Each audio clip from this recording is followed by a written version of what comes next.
Muy buenos días, muchas gracias. Es un placer estar acá, como bien decía Rodolfo, hoy nos convoca un tema que es relevante. Es un tema relevante para nosotros, para nuestras organizaciones y para el país. Vamos a hablar de un tema importante, del talento, que a veces es proclamado pero suele ser opaco. No terminamos de impulsarlo adecuadamente en el país. De eso vamos a reflexionar hoy. Cuando hablamos de talento, bien decía Rodolfo recién que nos adentramos en el tema de las metacompetencias en la era digital.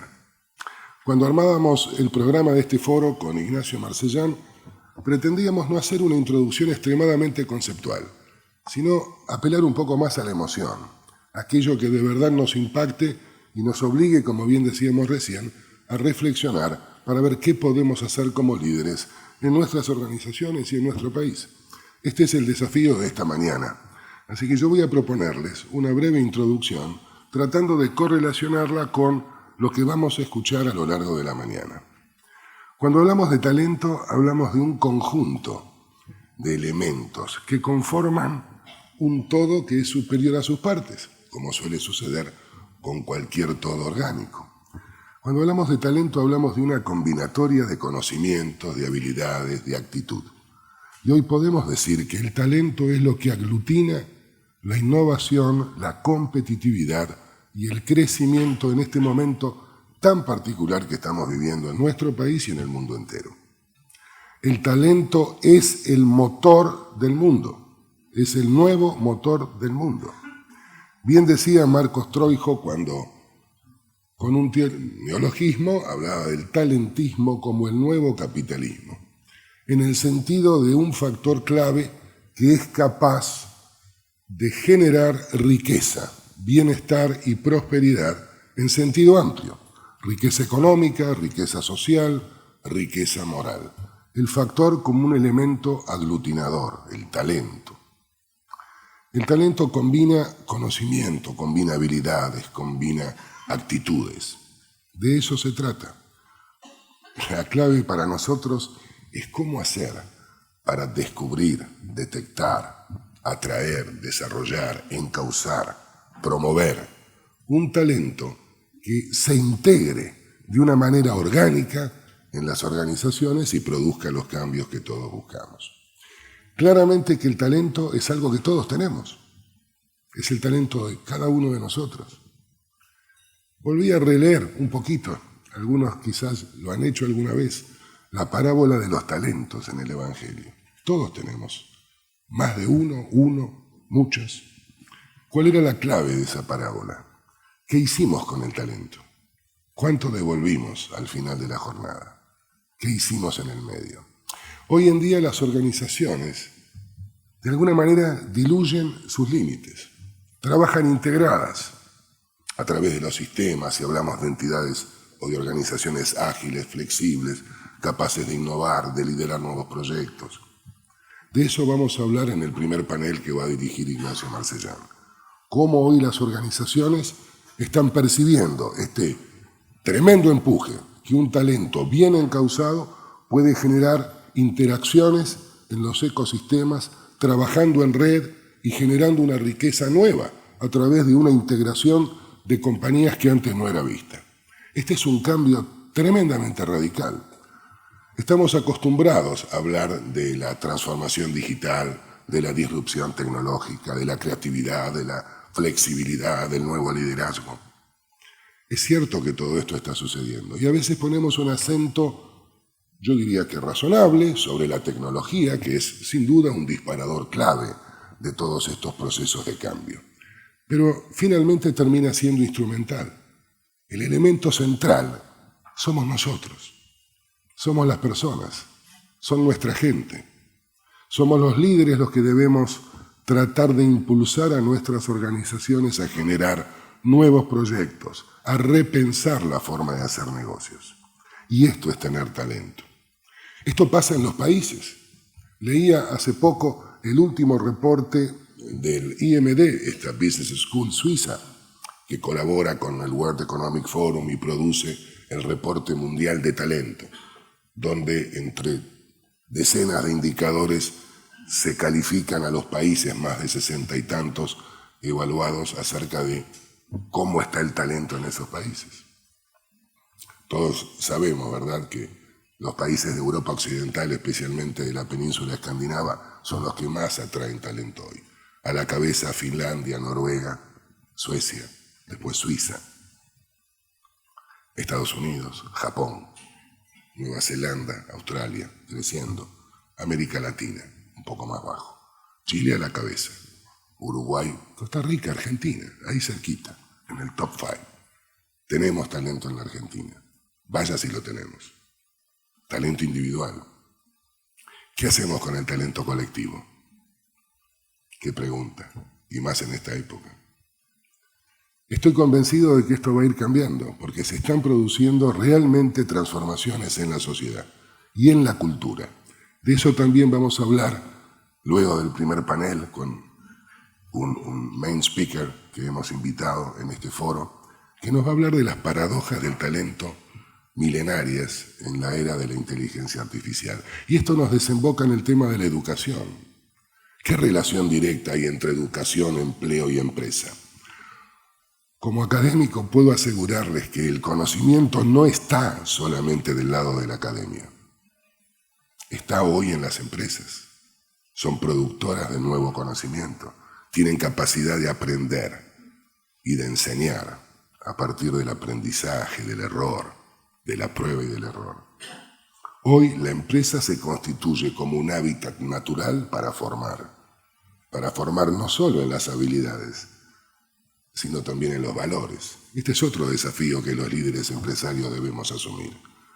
¿Cómo poner el acento en los valores? Y esto requiere una nueva educación. De esto también vamos a hablar en el segundo panel, después del intervalo.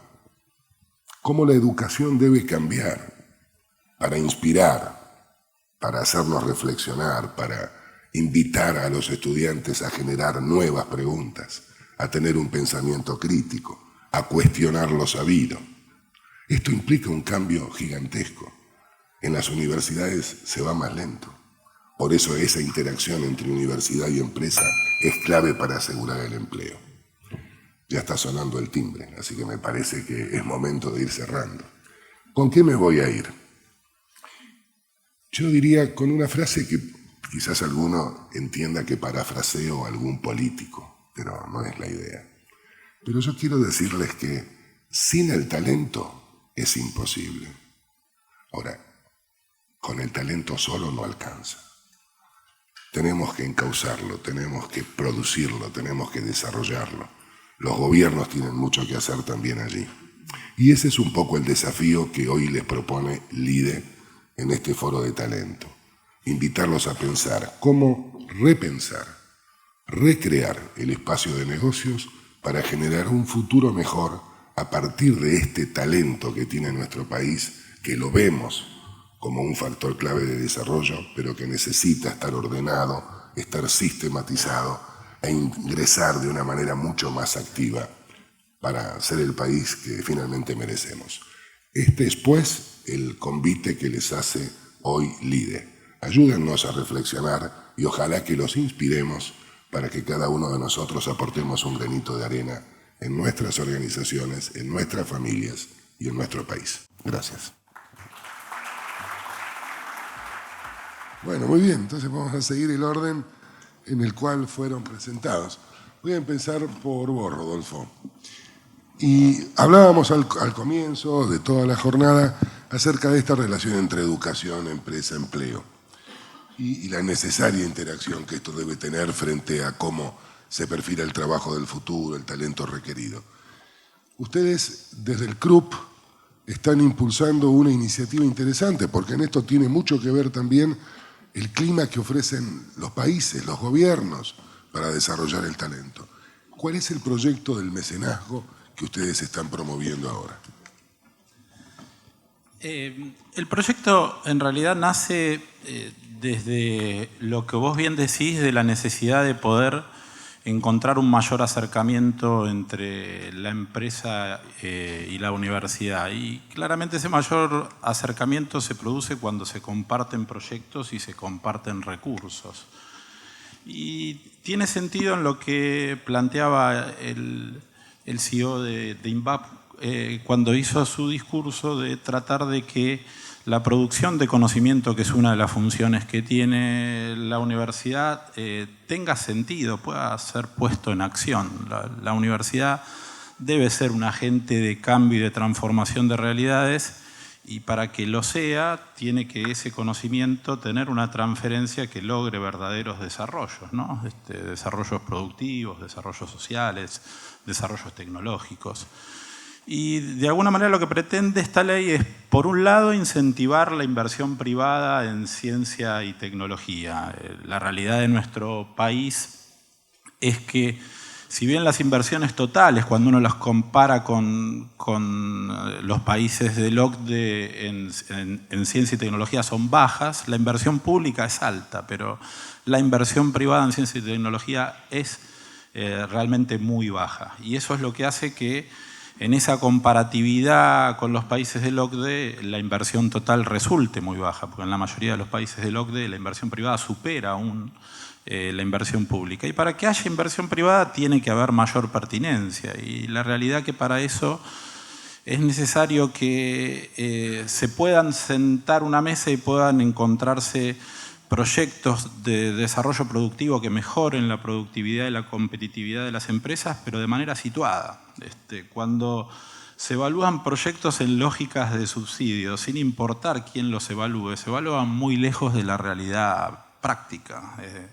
Y si no se pueden encontrar proyectos que de manera situada en cada empresa puedan los propios empresarios encontrar que eso va a poder transformar realidades y mejorar la productividad de la empresa, es difícil que haya voluntad de haber una inversión privada. Entonces, ¿qué es lo que plantea en términos conceptuales el proyecto que se presentó al Congreso y que no solo, o sea, si bien tuvo nacimiento en el CRUP, tiene apoyo también del CIN, de las universidades públicas? Es un proyecto que lo que pretende es que la universidad pueda convencer a la empresa de que puede mejorar su productividad con una transferencia de conocimiento. Y en ese convencer, el empresario esté dispuesto a realizar una inversión que después va a poder recuperar al final del ejercicio de sus impuestos a las ganancias. Pero cambia la lógica respecto de los instrumentos que han habido en el pasado, que han sido con lógicas de subsidio y que, como decía,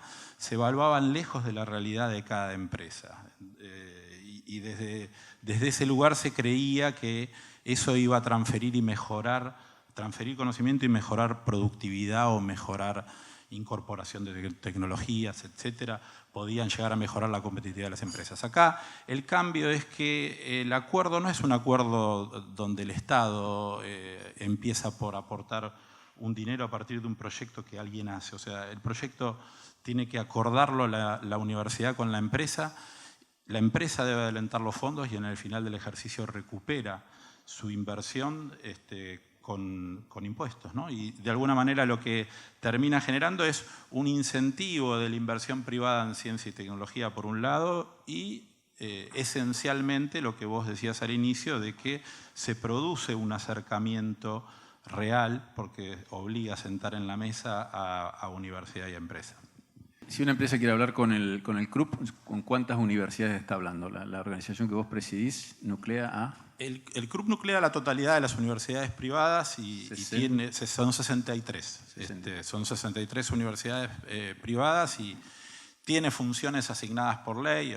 A ver, nuestra ley prevé que la autonomía de las universidades es la regla y la intervención del Estado es la excepción y hasta genera una especie de parlamento universitario donde las políticas universitarias que toma el Estado las hace en acuerdo con las universidades.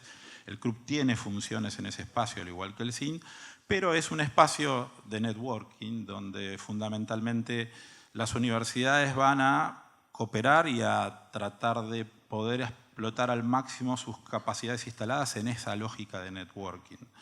Entonces, más allá de las funciones que le asigna la ley, que son varias, y de la representatividad del colectivo universitario privado y de un colectivo mayor que es todo el universitario en el ámbito del Consejo de Universidades que compartimos con el CIN, es un espacio de networking donde tratamos de no pensarnos como competidores. O sea, el que ve uno enfrente es un competidor o alguien con el que puedo colaborar, y eso está en la lente con que quiero mirarlo, ¿no? Bien, bueno, es un ejemplo más del ecosistema, ¿no? En la educación, cómo trabajar en red con el sector privado, el público y las empresas. Así que ojalá que la iniciativa del club prospere. Juan, te estamos tratando de, en este panel, ir hilando varios de los temas que fuimos anunciando al inicio. Hablamos siempre del talento, ¿no? Después, aclarame, ¿no? ¿Qué le dirías a tus alumnos cuando das las primeras clases en el MBA? Y fuera de eso, no tengo más remedio que preguntarte, estás en Aerolíneas Argentinas. Es fácil la compañía, ¿no? 6 sindicatos, creo que no tienen ningún problema, está todo en orden. ¿Cómo es gestionar el talento en el sector privado en una compañía que es sobreviviente? Sector público, quise decir. Sector público, sí. Ojalá fuéramos privados. Talento, yo tengo una definición, hay mucho más ricas, pero tengo una definición bastante simple. Para mí es un producto en términos matemáticos de 3 factores. Puedo, quiero y consigo. O sea, capacidades, compromiso y resultados. Entonces, y cuando me sale el maestro, no lo puse en mi bio, pero yo antes de estudiar economía fui maestro, soy maestro, y en cualquier producto, si uno de los factores es 0, el resultado es 0. Y contestando la segunda pregunta, lo más difícil es generar el entorno de compromiso en una empresa estatal. ¿Por qué? Porque a lo largo de los años en Aerolíneas Argentinas van cambiando los personajes que la dirigimos. Fue privatizada en la época de Menem, con los españoles, cuya gestión está bastante cuestionada, después estatizada, con distintos gobiernos. Nosotros mismos vamos por nuestro 3er presidente de Aerolíneas en esta gestión, mea culpa. Entonces la gente perdura, los sindicatos son los que gobiernan y son los que generan ese compromiso. Y asocio con lo que dijo Javier hace unos minutos, la gente está más para perdurar y transcurrir que para dar una excelencia al pasajero. Entonces es muy difícil generar el compromiso. Y ahí está el 0 en los factores y el talento entonces está como faltando. Compleja la tarea, pero van a tener que hacerlo porque si no van a Hay que hacerlo porque la realidad, más allá de la política aerocomercial que impulsa el gobierno, la realidad te lleva a competir. No podés seguirte pensando aislado y dueño de un monopolio. No existe más esto. Y vas a competir con distintas... No solo con las low cost, ¿no? Sino no con solo. todos los medios posibles. Exacto. Bien, hay que perseverar, Juan. Lo vas a lograr en algún momento. Ojalá y que... para eso estamos en la raíz vasca, ¿viste? Que es, somos tenaces, no tercos. Son tenaces y perseverantes, Uribe. Vamos a ver otra visión, Cecilia, acerca de la experiencia que llevas en Mercer, acerca de cómo están viendo ustedes lo que se mencionaba hoy más temprano acerca de las distintas generaciones que comparten, ¿no?, las actividades en todas las organizaciones, respecto de cuáles son esas demandas que tienen los empleados versus las ofertas que dan los empleadores. ¿Hacia dónde vamos en esa línea? Nosotros vemos que el futuro del trabajo es la convergencia de 2 fuerzas, ¿no? La tecnología, que sabemos y vemos que la disrupción digital está cambiando la forma en que trabajamos, pero por el otro lado, demográficamente las personas están cambiando. Entonces, hoy en la fuerza laboral nos encontramos con 5 generaciones de trabajo. Y creo que una cosa interesante que está pasando, que los paradigmas con los cuales hemos crecido se empiezan a desvanecer. Entonces, el concepto de familia que teníamos como típica empieza a ser atípica.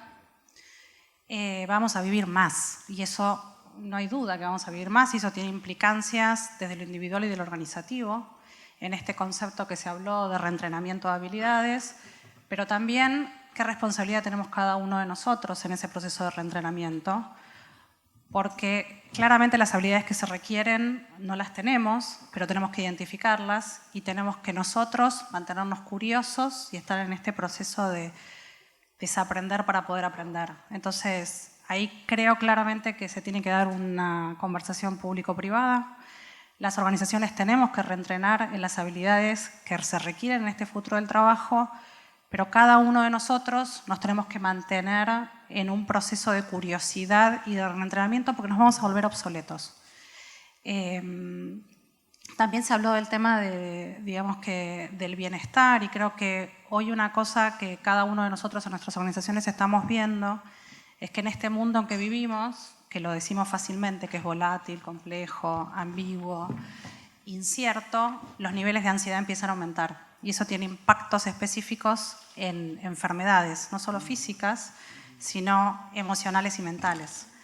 Entonces, cuando hablamos del bienestar, no hablamos de un bienestar chiquito, lo pensamos de una manera holística, ¿no? De un punto de vista financiero, porque sabemos que vamos a vivir más y los fondos de pensiones no van a cubrir nuestras jubilaciones, entonces tenemos que tomar decisiones hoy. Pero también tenemos que cuidar nuestra cabeza, nuestro corazón y nuestro cuerpo.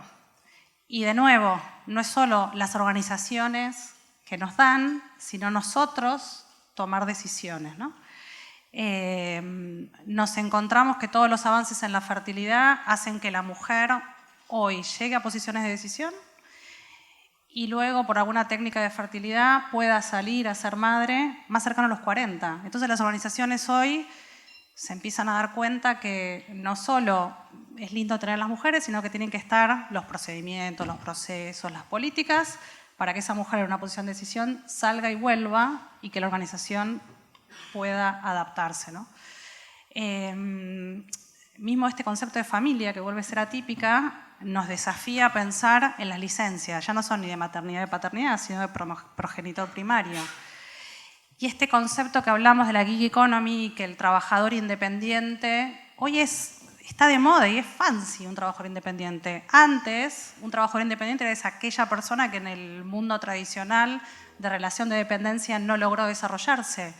Y hoy en este concepto que uno se tiene que entrenar, que elige en qué proyecto quiere estar, qué organización me va a generar empleabilidad a mí, realmente ser trabajador independiente tiene mucho valor. Entonces nos encontramos que los paradigmas empiezan a cambiarse y me gustó lo que dijo Javier, pero creo que hoy la clave es no solo hablar del propósito, sino que la organización sea coherente con lo que dice y lo que hace. Entonces lo que te encontrás es una Greta Thunberg, que lo vimos en la ONU, muy enojada, pero que dice, yo no quiero vivir en este mundo con estos líderes que no son coherentes con lo que dicen y lo que hacen. Entonces creo que hoy el desafío que tenemos en las organizaciones es no solo hablar del propósito y vivirlo, porque cualquier transformación digital, a mi mirada, es una transformación cultural. Tiene que haber un cambio de mindset. Si no hay un cambio de mindset, la tecnología está, pero las cosas no van a pasar. Es que tenemos que ser coherentes con lo que decimos y lo que hacemos. Y no solo quedarnos con el profit, que por supuesto es interesante, pero si no tenemos un propósito y entendemos claramente que la Greta la tenemos hoy trabajando en nuestras organizaciones. Entonces esa Greta que estuvo en la ONU y que no tuvo ningún problema en pararse y hablarle a los líderes mundiales y decirle cuánto le estaban defraudando, lo tenemos en nuestras organizaciones hoy. Entonces ese es nuestro gran desafío. Cómo ser coherente con lo que decimos y lo que hacemos, con el propósito y con la rentabilidad. Porque es verdad que las organizaciones tenemos que ser rentables y tenemos que crecer con un propósito que haga que la gente quiera trabajar con nosotros, pero creo que lo fundamental es la transparencia de los líderes, la genuidad que puedan tener y la coherencia para poder unir el profit con el propósito. Muy interesante, Cecilia. No solo esta última parte que habla claramente de valores y de testimonio, ¿no? Como una de las mejores maneras de consolidar la autoridad, de legitimar efectivamente lo que uno dice, creer y luego quiere hacer, sino también la contracara del cambio, la contracara del talento, es decir, cómo están todos esos otros aspectos que hay que cuidar, que hay que instrumentar para que ese talento de verdad fluya y sea favorable y no genere ese estrés y esas complicaciones que también vienen en función de una ansiedad mayor que se da en las organizaciones. Es un tema muy clave cómo encauzar, desarrollar y cuidar el talento. Siguiendo con esta última línea, empalmándola con lo que decía Javier Bajer acerca de la serotonina y del entusiasmo que nos dan algunas cosas, vamos a preguntarte, Natalia, algo que suele no mencionarse respecto del talento, pero que es un aporte yo creo que diferencial y que nos agrega valor, dado que se habló del cerebro y de las neurociencias, y creo que están haciendo en Indra algún experimento, o por lo menos están trabajando acerca de detectar cómo utilizar mejor el cerebro para mejorar nuestro talento. ¿Es así? Bueno, muchas gracias, principalmente gracias por la invitación. Desde la base de las neurociencias y basándonos en las teorías que tenía el psicólogo suizo Carl Jung, cada persona se identificó que cada persona tiene una forma diferente de percibir el mundo y de procesar la información que recibimos. Con lo cual, poder identificarlo nos ayuda a potenciar el talento innato que tiene cada persona. Científicamente está comprobado que nosotros tenemos el cerebro dividido en 4 partes: lóbulo derecho e izquierdo y, hemisferio derecho e izquierdo, lóbulos frontales y basales. Cada una de esas 4 partes tiene una forma específica y diferente de procesar la información y de percibir el mundo y lo que estamos recibiendo y de la forma en la que nos comunicamos. Cada persona nace, como algunos nacen diestros y otros nacen zurdos, y eso es natural e innato de cada persona, cada uno nace con una de esas 4 partes como innata. ¿Qué quiere decir esto? Que cada uno tiene una forma particular en la cual se siente en este estado de fluir, ¿no? De sentirnos energizados, de sentir que disfrutamos y que estamos aportando valor con lo que hacemos. Como tengo uno que es innato, también tengo 3 que funcionan como no preferidos, ¿no? Que son los que quizás no preferimos utilizar tanto. De esos 3, 2 son nuestros auxiliares, que nos sirven como competencias adquiridas y que están conectadas con nuestro preferente mediante puentes neuronales. Y hay otro que es nuestro modo más débil, que es nuestra mayor debilidad y que, a nivel puentes neuronales no está conectado en forma directa. Con lo cual, es ese modo que más nos cuesta trabajar. ¿Qué pasa? Cuando nosotros estamos trabajando con áreas del cerebro que no son nuestras preferidas, gastamos 100 veces más energía. Nos estresamos, nos cansamos, tenemos agotamiento. Entonces, poder identificarlo nos ayuda, por un lado, a poder detectar nuestras fortalezas y potenciarlas, y por otra, también nuestras debilidades, y poder armar nuestros equipos de trabajo de forma tal que podemos utilizar las potencialidades de cada uno y que podamos ser todos muchos más eficientes, productivos y felices, porque justamente cuando trabajamos con nuestras fortalezas nos sentimos más energizados. Les hago una pregunta, a ver, ¿identifican momentos en su trabajo o en su actividad diaria que están haciendo alguna actividad y que pasan horas, horas y horas y parece que pasaron 5 minutos y no se cansaron y están energizados? Levante la mano quien a menudo siente eso. Bien. Y hago otra pregunta. ¿Quiénes tienen que hacer una actividad que por ahí les lleva 5 minutos y la estamos procrastinando todo el día? Cualquier actividad es más importante que hacer esa.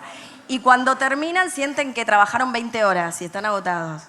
Bueno, es grave lo que está pasando, ¿no? Porque claramente hay muchos menos que levantaron la mano en lo primero. Identificar eso, claramente cuando te pasa lo segundo estás en tu debilidad. Y cuando te pasa lo primero, estás en tu preferencia. Entonces, poderlo trabajar e identificar, y no solo para vos, sino para tu equipo de trabajo, lo que hace es que puedas mejorar el talento, potenciarlo, y que además, yendo también a lo que decíamos antes, ¿no? En esta línea de, por un lado, cómo me remuneran o qué me dan para, y por otro lado, lo que yo aporto. Cuando yo estoy trabajando desde lo que aporto y me siento energizado, realmente lo que vale es eso. Y estoy inclinando mucho más la balanza hacia ese lado. Qué bueno ir descubriendo estas cosas, es un buen tip para llevarse, ¿no? Que es lo que, la preferencia, ir hacia el lado del dar. Ya con eso tenemos. Ahora después nos vas a explicar cómo entrenar al cerebro para eso. O ustedes lo hacen en el gimnasio, eso también. No, eso es más difícil. No, yo aprovecho que nos tenemos a Ricardo, que le preguntaste. Escuché ahí en tus palabras, Ricardo, y te quería preguntar, sumarte al debate, desde tu lugar o en tu lugar, ¿cuál es el rol que independientemente de lo que corporativamente tu puesto represente, cuál es el rol que vos personalmente, el rol que vos te autoimponés o te autoexigís en función de la captación y el desarrollo de los talentos, como número uno de una empresa de base tecnológica tan exitosa? Perfecto. En mi visión, el CEO o el liderazgo como un todo es la principal fuerza que va a hacer con que una herramienta, una estrategia sea implementada. Y pensando como liderazgo, hay 3 puntos que debería ser la gran mayoría del tiempo que se pasa un líder, que es talentos, que estamos hablando acá, la visión de largo plazo, con valores, misión y visión, y en tercero, comunicación. Y esos 3 pilares deberían estar cubiertos por la cultura, ¿no? Entonces, mucho se habla de buscar buenos talentos con competencias que nosotros necesitamos. En nuestro caso, buscamos talentos con nuestra cultura. Entonces, ni siempre es el candidato con más competencias o skills, o quizá más preparado para aquela posición que vai entrar em Gympass. E isso hace com que, em largo prazo, estamos todos caminhando para o mesmo caminho. E especialmente em Gympass, temos 2 pontos muito importantes para os CEOs e para o liderazgo, que um é, seremos evaluados pela qualidade e entrega de nossos equipos. E isso garantiza que o enfoque vai estar em ter e apoiar o melhor equipo. E o segundo é que atraímos e treinamos pessoas melhores que nós. E isso faz com que também vamos sempre buscar que seja sempre uma visão de largo prazo. Recém, algo muito importante para garantizar a cultura, e no mesmo tema, sacamos a parte de competência de las evaluações semestrales. E hoje parte de nosso feedback é o resultado mais fit cultural. E por que isso é importante? Há empleado que é o pior empleado para se ter em um equipo, que é o empleado com muita performance e que é contaminação cultural. Porque normalmente evaluamos muito a alta performance e esta pessoa se torna exemplo para os demais empregados. Se esta pessoa é empleado com muita entrega, muito resultado e é malo para a cultura, isso se passa a ser o exemplo para o outro. Então, isso é muito importante para nós. Para os líderes, há muita cobrança para estarmos juntos e sabemos que sempre que há liderazgo involucrado, há mais resultado. Isso não somente para nós, e quizá Gympass é excelente exemplo. Quando Gympass, em nossos clientes, temos o CEO como embajador do programa, chegamos a ter taxas de activação 4 vezes mais grandes do que empresas parecidas, mesmo tamanho, mesmo investimento, RH parecidos. Em empresas que antes não tinham o CEO involucrado e depois temos o CEO involucrado, essa taxa cresce 3, 4 vezes. Então, o liderazgo é muito importante. Ele tem que ser o principal defensor da estratégia, cultura, talentos e garantizar el largo plazo. Te quería, resumidamente, como se dieron cuenta desde Brasil, Ricardo, en la agenda del talento de Brasil, ¿se están discutiendo estos mismos temas o Brasil discute otros temas? Sí, son temas muy semejantes. Acá, yo estoy con Chile también, pasa lo mismo. Y se puede hacer una diferencia, es que Argentina proporcionalmente tiene más talento do que yo ya viví. Acá hay un sistema educacional muy bueno. El ambiente corporativo y ambiente político hace con que los emprendedores y personas acá en Argentina se queden mejores ejecutivos. Entonces, hay mucha fuerza acá en Argentina para talentos. A mí, yo tengo encontrado muchas personas. En Brasil hay diferentes niveles, porque Brasil es muy grande, pero São Paulo es muy parecido con acá. Estamos charlando de lo mismo. Las startups tienen sacado muchos talentos de las grandes corporaciones, pasa lo mismo. Y no estamos acá hablando de sueldo. Recién me preguntó Agustín la parte de si están en Gympass por cultura o sueldos. Y de verdad no es por sueldo, porque creemos que todos nuestros empleados tienen propuestas de sueldo mejores en otras empresas. No hay una posición en Gympass que creemos que la persona no tiene una propuesta mejor con más sueldo. Por eso estamos muy involucrados en la parte cultura, propósito y garantizar que ellos entreguen en nuestros en su misión dentro de Gympass. Gracias, muchas gracias. Bueno, Agustín, te quería preguntar a vos. Hablaron aquí antes, anteriores intervenciones, esta cuestión de empresa grande o chica o de la empresa rápida o lenta. ¿Es mito desde el punto de vista de ustedes o la experiencia de ustedes? ¿Es un mito o verdad esto de que solo las empresas grandes pueden captar o retener los mejores talentos y trabajar a este concepto que habría que revisar de la cuestión de la marca empleadora, ¿no? A ver, yo me quedé con un concepto muy importante que dijeron antes, que es la reducción de brecha entre empresas. Hoy lo que es la digitalización nos permite a nosotros como una startup, como una pyme argentina de 30 empleados, que trabajamos en ayudar a las empresas a mejorar la calidad de vida de sus recursos humanos, en poder estar en los mismos lugares donde están ustedes con sus grandes empresas. Nos permiten a nosotros construir una marca empleadora en LinkedIn, contar qué es lo que hacemos, contar acerca de nuestro proyecto, de nuestra cultura, de nuestros valores, y competir de igual a igual en un mercado laboral donde ya lo que es, como hablaban de Gympass, ya no es la escala salarial únicamente lo que importa, sino es el proyecto en el cual uno se involucra. Y nosotros desde ese lado podemos aportar un montón al desarrollo personal y profesional de las personas, y trabajamos muy fuerte en la empresa en lo que es la personalización de la propuesta. Y lo trabajamos desde el momento cero.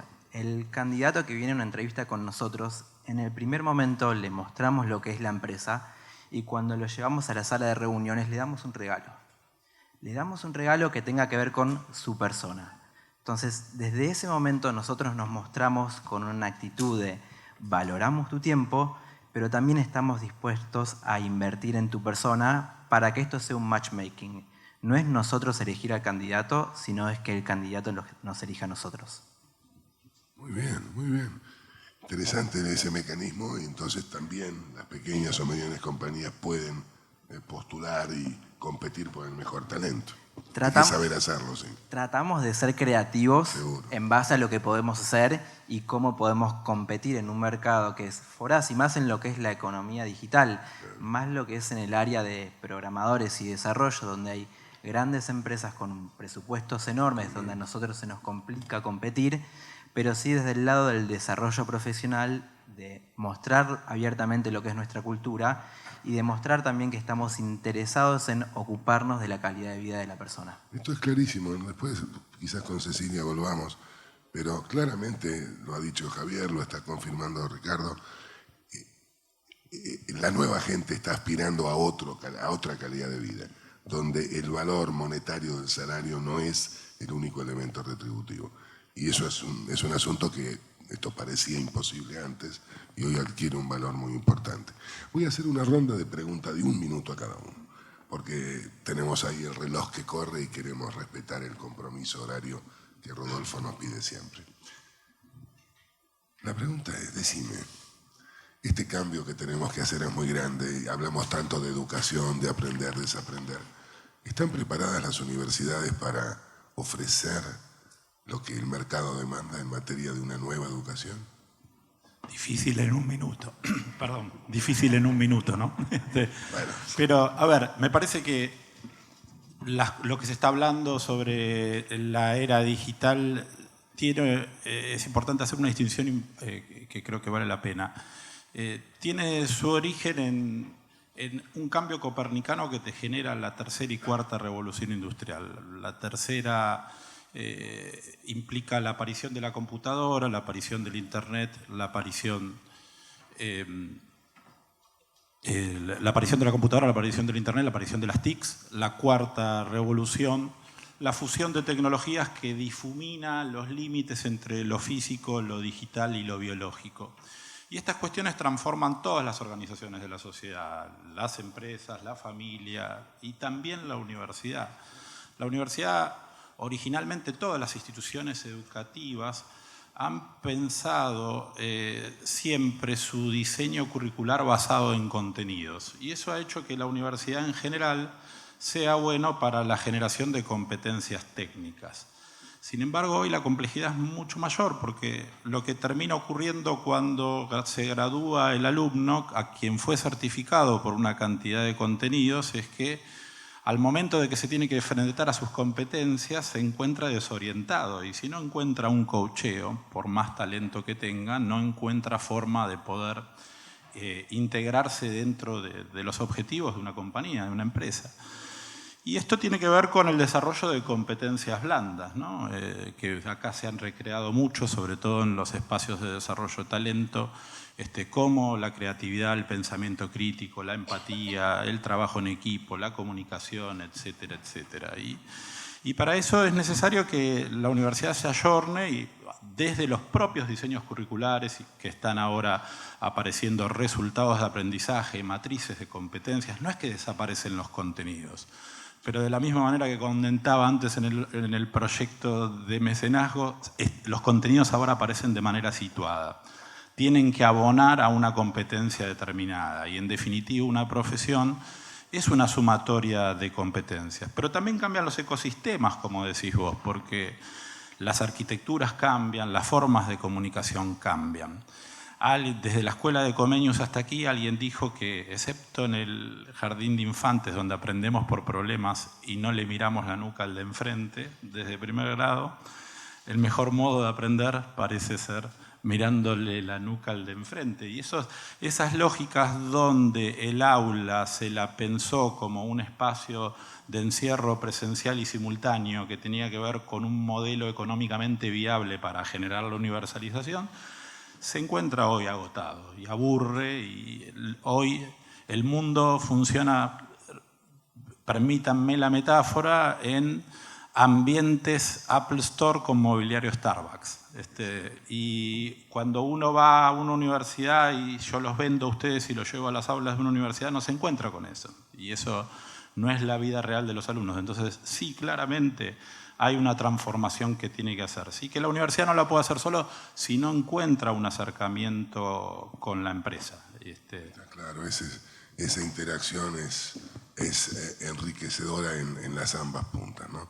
Pero a veces nos pasa a quienes estamos como profesores, enseñamos la docencia o enseñamos la innovación, pero es muy difícil aplicarla en este tipo de ámbitos académicos. Por eso creo que la empresa va adelante hoy y a la academia quizás le corresponda descubrir la teoría que está detrás de la práctica y avanzar rápidamente hacia ese lado. Muy interesante tu visión, Rodolfo. Juan, la pregunta así bien concreta te voy a hacer una.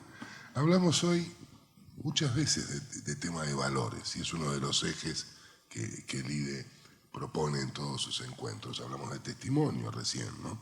El testimonio, la coherencia, la consistencia entre lo que uno dice y lo que uno hace. ¿Qué relación podrías hacernos desde tu larga experiencia en cómo asociar el talento a los valores para que no se trate solo de una competencia por ser primero, sino por ser mejor? La primera cosa que me viene a la cabeza es la identificación con los valores, que me vuelve a resonar el tema de propósito.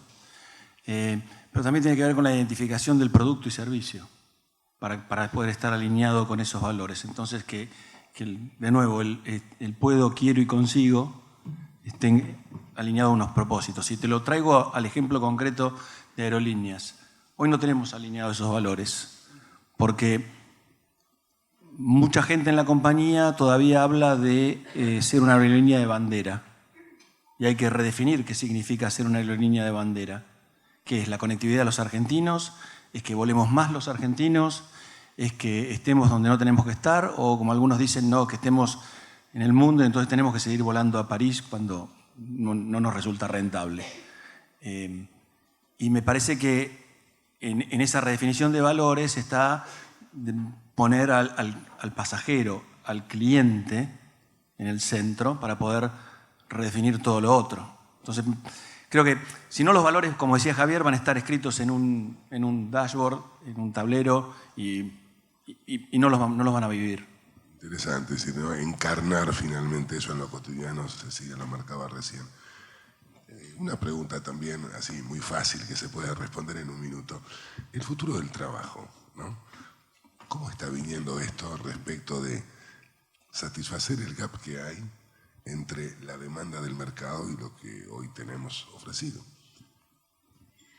Me parece una pregunta muy interesante porque hoy lo que vemos es que todos nos estamos peleando por el talento que está empleado hoy y no estamos viendo a las personas que están en zonas de vulnerabilidad, que no tienen capacidad de entrar a la fuerza laboral, a los mayores de 45 que han quedado fuera de la fuerza laboral y que no han generado procesos de entrenamiento. Y creo que en este caso, a diferencia de lo que decía Agustín, la tecnología amplía la brecha de todas aquellas personas que están afuera, que no tienen las habilidades requeridas en el mundo actual y que les es cada vez más difícil reinsertarse.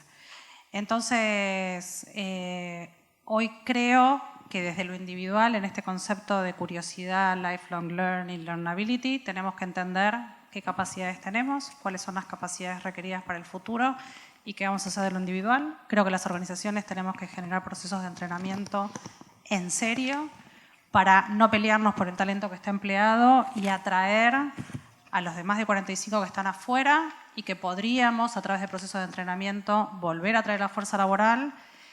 Las mujeres que están fuera de la fuerza laboral, que decidieron ser madres y el gap hace que hoy no estén. Entonces, creo que la responsabilidad que tenemos es cómo ampliamos el pipeline de talentos y no cómo nos peleamos. Pero teniendo en cuenta que las habilidades hoy van cambiando y a un ritmo muy alto y que, de nuevo, no es público, no es privado, es público-privado más individual. Qué interesante, ¿eh? Todo este complemento básico, porque a veces encaramos estas disertaciones con mucho optimismo y dejamos o soslayamos aspectos claves que hacen que el talento de verdad se pueda gestionar bien y cuidar a todos los que corresponda incluir. Así que muy buena ese comentario para tenerlo presente. Volvemos para el lado del cerebro. Estamos cerrando y nos queremos ir contentos, nos queremos ir relajados, con mucha serotonina agradable, con una sonrisa. ¿Qué nos podés decir? ¿Con qué recomendación nos llevamos para ser cada vez más talentosos, más felices y más inteligentes? Bueno, yo creo que todo un poco como también... ¿Tenés la respuesta? Bueno, terminamos acá. No, pero como decía Cecilia, ¿no? También todo depende y empieza en uno, en tener las ganas de...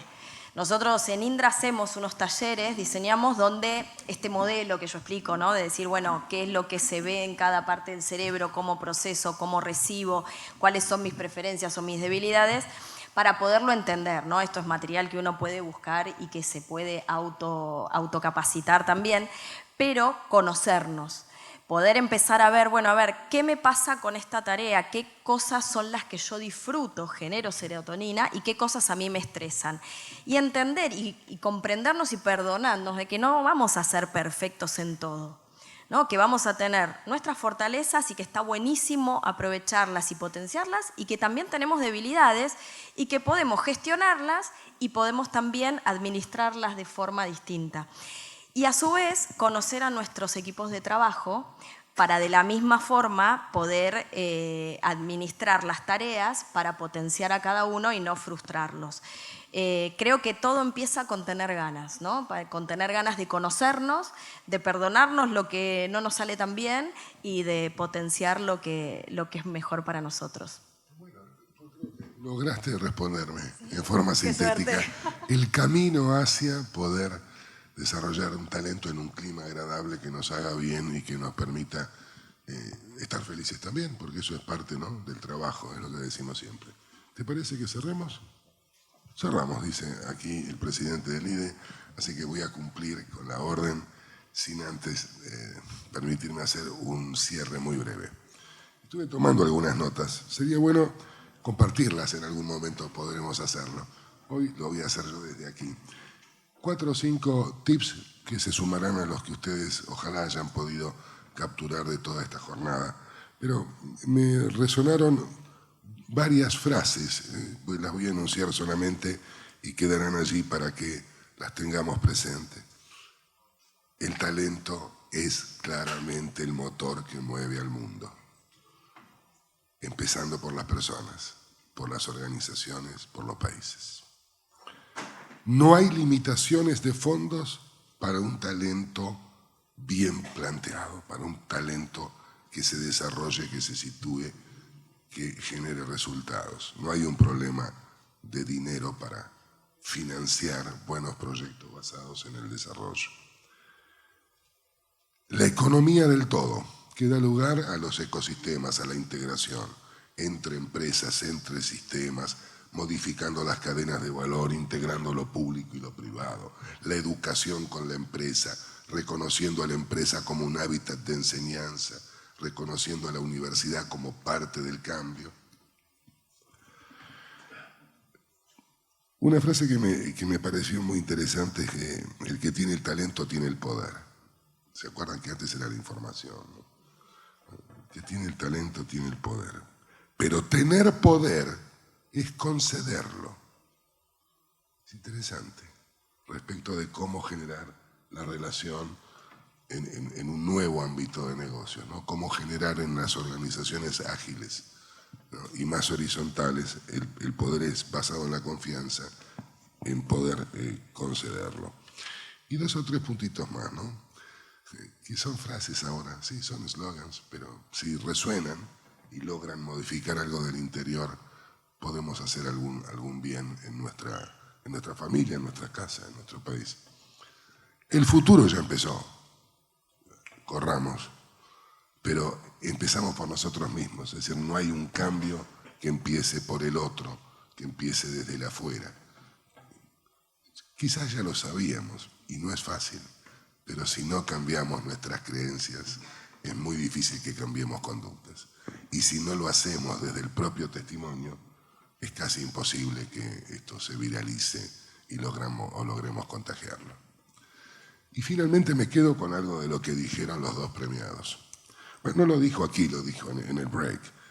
Cacho Otegi, cuando hacía una referencia a lo que dijo un indio hace muchos años, cuando le preguntaron, pero usted está invirtiendo, India está invirtiendo mucho dinero en tecnología, ¿cómo hacen si son un país pobre?